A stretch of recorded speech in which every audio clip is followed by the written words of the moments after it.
Olá, futuros federais! Sejam bem-vindos aqui ao Aprenda a Calcular, o seu canal focado em matemática e raciocínio lógico aqui no YouTube. Eu sou o Professor Rombi e hoje estou aí com vocês, pessoal, na segunda aula aí focada no Enem. Galera, você que vai fazer o Enem, eu vou estar colocando aqui o curso completo, tá certo? Para você ir mais seguro e muito mais bem preparado para a sua prova, tá bom? Então, galera, vamos lá iniciar nossa aula, mas antes, agradecer a todo mundo que curte e compartilha o nosso canal. Muito obrigado mesmo a todos vocês aí que curtem e compartilham o canal. É graças a você que a gente pode estar chegando a mais pessoas, tá bom? Então, galera, muito obrigado mesmo e vamos lá começar a nossa aula. A gente tem o seguinte hoje. O tampo de vidro de uma mesa quebrou-se e deverá ser substituído por outro que tenha a forma de círculo.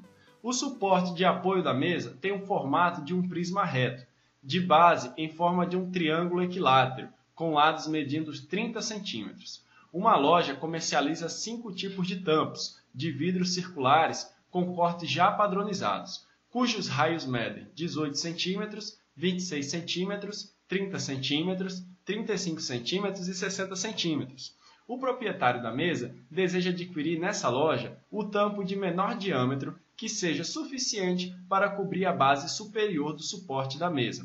Considere 1,7 como aproximação para a raiz de 3. O tampo a ser escolhido será aquele cujo raio, em centímetros, é igual... Então, muito bem, pessoal. Vamos desenhar aqui o suporte, tá certo, dessa mesa, para a gente ter uma ideia aí de como que vai ficar esse tampo, tá? Então, observa aí.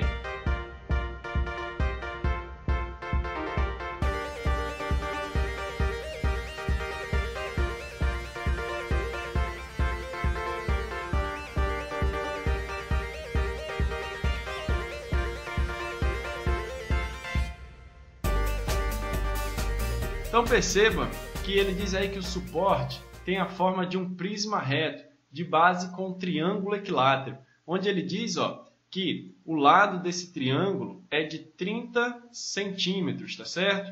Aí ele vai colocar aqui, pessoal, um tampo de forma circular, tá certo? Então ele quer saber qual vai ser o menor tamanho aí do raio, tá certo? Que ele vai escolher aí para o tampo, tá bom? Então perceba, se a gente pegar aqui essa figura e desenhar aqui, a gente vai ter o círculo e dentro do círculo a gente tem o quê? Tem um triângulo, tá certo? E esse triângulo, ele é equilátero, tá bom? A gente tem aqui, que o centro de gravidade desse círculo, tá certo? Ou seja, o centro aqui do círculo vai ser igual ao centro do triângulo, tá certo, gente? O centro aqui, pessoal, do círculo é igual ao centro do triângulo, tá bom?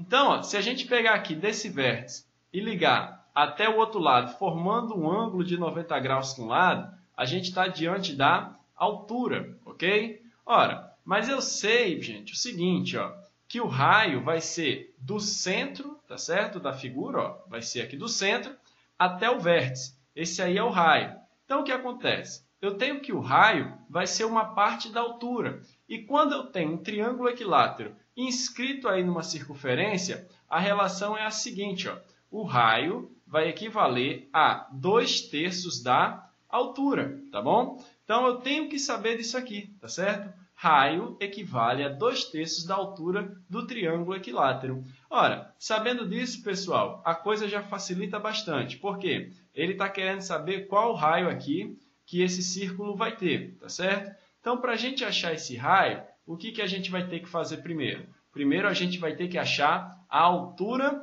do triângulo, tá? A gente sabe muito bem que a altura, certo? A altura vai ser igual ao quê, pessoal? Vai ser igual ao lado vezes a raiz de 3 dividido por 2, tá bom? Agora, basta eu substituir esses valores, porque o lado eu sei quem é. O lado é quanto? O lado é 30. Então, vai ficar altura é igual a 30 raiz de 3 sobre 2. Substituindo agora ali, na altura da outra fórmula, a gente vai ter o valor do raio, tá bom? Então, raio vai ser igual a 2/3 da altura, que é 30 raiz de 3 sobre 2.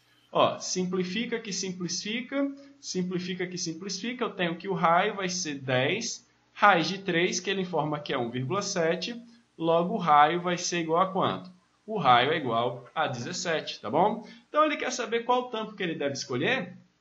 Se ele precisa aí de um tampo com no mínimo aí 17 centímetros, pessoal, então ele pode comprar um de 18 centímetros, que ainda vai sobrar um pouquinho aí de espaço, tá certo? Então a resposta correta, já que ele quer o mínimo, vai ser letra A, tá bom? Então perceba, são questões aí que você precisa realmente lembrar um pouquinho das fórmulas, das relações geométricas, tá certo? Hoje a nossa aula é só em torno de relações geométricas aí, das áreas das figuras planas, tá bom? Então é muito importante, pessoal, que vocês venham aí a entender direitinho essas relações, porque isso aí cai bastante no Enem, tá bom? Muito bem, galera, vamos lá para a nossa próxima questão.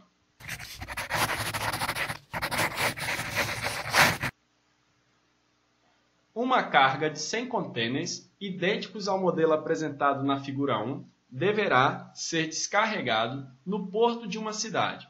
Para isso, uma área retangular de 10 metros por 32 metros foi cedida para empilhamento desses contêineres. De acordo com as normas desse porto, os contêineres deverão ser empilhados de forma a não sobrarem espaço nem ultrapassarem a área delimitada. Após o empilhamento total da carga e atendendo à norma do porto, a altura mínima a ser atingida por essa pilha de contêineres é? Então vamos lá. Ó, ele dá as medidas aqui da base do contêiner, pessoal. O container tem 2,5 metros aqui, ó, por 6,4 metros de comprimento. Então, eu vou colocar aqui, ó, 2,5, tá certo? Por 6,4. Então, aqui, ó, é um container. Ora, se eu tenho 2,5 metros de comprimento aqui, tá certo? Quantos containers eu vou poder botar em relação a essa dimensão aqui, sabendo que o comprimento total é 10 metros? Aqui eu vou poder colocar 4 containers, não é verdade? Já que eu tenho 10 metros e cada container tem 2,5, eu vou poder colocar 4 containers aqui. Agora perceba que eu tenho aí, ó, de comprimento aqui 6,4 metros, tá? Ora, se ao todo são 32, pessoal, e eu tenho 6,4 metros só para um container, como que eu vou saber quantos eu vou poder colocar em relação a essa outra dimensão, tá? Basta você dividir 32 por 6,4.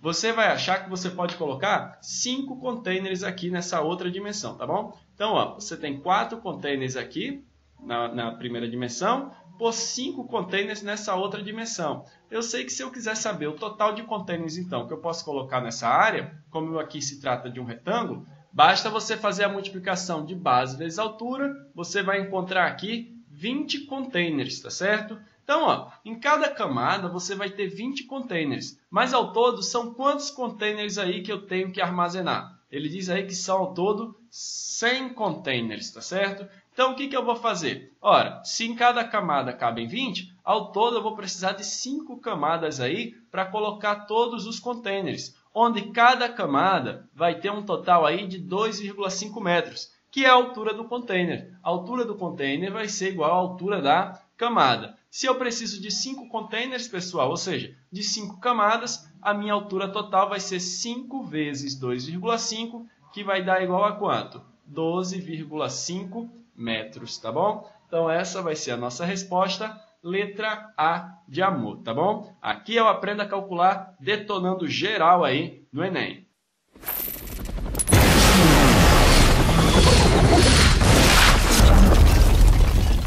Bora lá para a nossa próxima questão. Uma empresa de telefonia celular possui 2 antenas que serão trocadas por uma nova mais potente. As áreas de cobertura das antenas que serão substituídas são círculos de raio 2 km, cujas circunferências se tangenciam no ponto O, como mostra a figura. Então, ó, vocês têm aí a figura, tá certo? E ele está mostrando que tangencia, tá certo? Só perguntar aqui a Bombinha. E aí, Bombinha, você sabe dizer o que é tangenciar? Você pode explicar aí para o pessoal? Tangenciar significa encostar em um único ponto. Então, quando você diz que duas coisas se tangenciam, é porque elas estão se tocando em apenas um ponto. Um beijo. Um beijo é a forma tangente entre duas pessoas, porque apenas a boca está sendo tocada, tá certo? Ou, então, uma boca tocando a pele da outra pessoa. Então, nesse ponto, elas são tangentes. Valeu, Bombinha. Você é bem romântico, você foi pensar em beijo, cara, para explicar isso aí. Valeu, cara. Então, bora lá, pessoal. Continuando isso aqui, a gente tem o seguinte.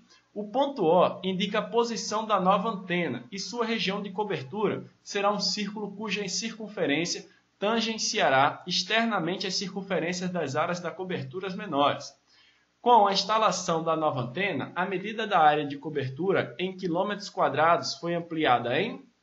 Então, olha só, ali está mostrando a área de cobertura das duas antigas antenas e será agora instalada uma nova antena que terá uma cobertura maior. E ele quer saber em quanto foi essa ampliação, tá bom? Então, bora lá. Primeiro, ele disse que o raio das antigas eram 2 km. Então, vamos ver aqui qual era aí a cobertura das antigas, tá? A gente tem que a área de cobertura de uma antena antiga vai ser igual a π vezes o raio, que é 2 ao quadrado. A área vai ficar igual a 4π, perfeito? Como são duas antenas, então vou multiplicar por 2 e eu vou ter 8π como sendo a área de cobertura das duas antenas. Sendo que agora a nova antena vai ter o que agora, gente? Vai ter o dobro aí do raio, não é verdade? Porque, ó, perceba pela figura que a gente tem que o diâmetro da antena anterior, do raio de cobertura da antena anterior, é igual ao raio de cobertura da nova antena, tá certo? Então, a gente vai ter que agora a área de cobertura da antena atual vai ser igual a π vezes o raio, que agora é quanto?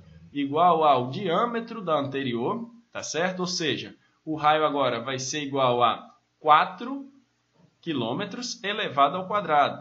Então, a área nova é igual a 16π. Se eu tinha antes uma cobertura de 8π e passei para uma cobertura de 16π, pessoal, isso quer dizer, então, que eu aumentei aí em quantos πs? Aumentei em 8π, tá certo? Então, mais uma vez, temos a resposta letra A de amor. Perfeito? Muito bem, galera. Vamos lá para mais uma questão e última de hoje. O esquema 1 mostra a configuração de uma quadra de basquete. Os trapézios em cinza, chamados de garrafões, correspondem às áreas restritivas. Visando atender à orientação do Comitê Central da Federação Internacional de Basquete, FIBA, em 2010, que unificou as marcações das diversas ligas, foi prevista uma modificação nos garrafões das quadras que passariam a ser retângulos, como mostra o esquema 2. Após executadas as modificações prévias, houve uma alteração na área ocupada por cada garrafão, que corresponde a um... Então vamos lá, gente, olha só. Antes eu tinha um garrafão que era em forma de trapézio.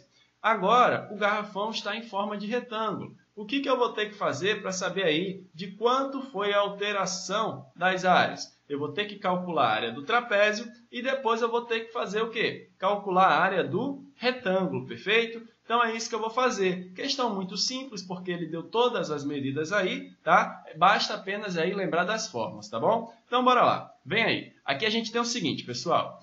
A área do trapézio, ó, a área do trapézio é a base maior, que ele dá que é 600, mais a base menor, que ele diz que é 360, vezes a altura, que é 580, dividido por 2, tá bom? A área do trapézio vai ficar igual a 600 mais 360 é 960, vezes 580 dividido por 2. A área do trapézio é igual a 960 vezes 290, tá bom? Então, ó, a área do trapézio vai ser igual a 278.400, perfeito? Agora vamos achar, pessoal, a área do retângulo, tá? A área do retângulo a gente sabe que é base vezes altura, então vai ficar aí, ó, 490 vezes 580. A área do retângulo vai ser igual a 284.200, ok? Muito bem, pessoal. Como ele quer a diferença aí da área ocupada em cada garrafão, a gente vai ter o que aí? A gente vai ter um aumento na área, né? E esse aumento na área, pessoal, vai ser equivalente à subtração da área do retângulo pela área do trapézio. Então, eu vou fazer 284.200 menos 278.400. Isso aí vai ser igual a 5.800, tá certo? Então, galera, foi um prazer muito grande estar aí com vocês mais uma vez. Muito obrigado por terem assistido mais essa aula. Obrigado a todos que curtem e compartilham o canal. Lembrando que aqui no canal tem aulas básicas, ó, vou deixar aqui, onde tem esse assunto de geometria, área das figuras planas, teorema de Tales, tá certo? Retas cortadas por uma paralela, tá? Basta clicar aí que você é redirecionado direto aí para as aulas básicas, tá bom? Então, gostaria de agradecer a todo mundo que curte e compartilha o canal. Muito obrigado mesmo, pessoal. E até a próxima, se Deus quiser. Valeu!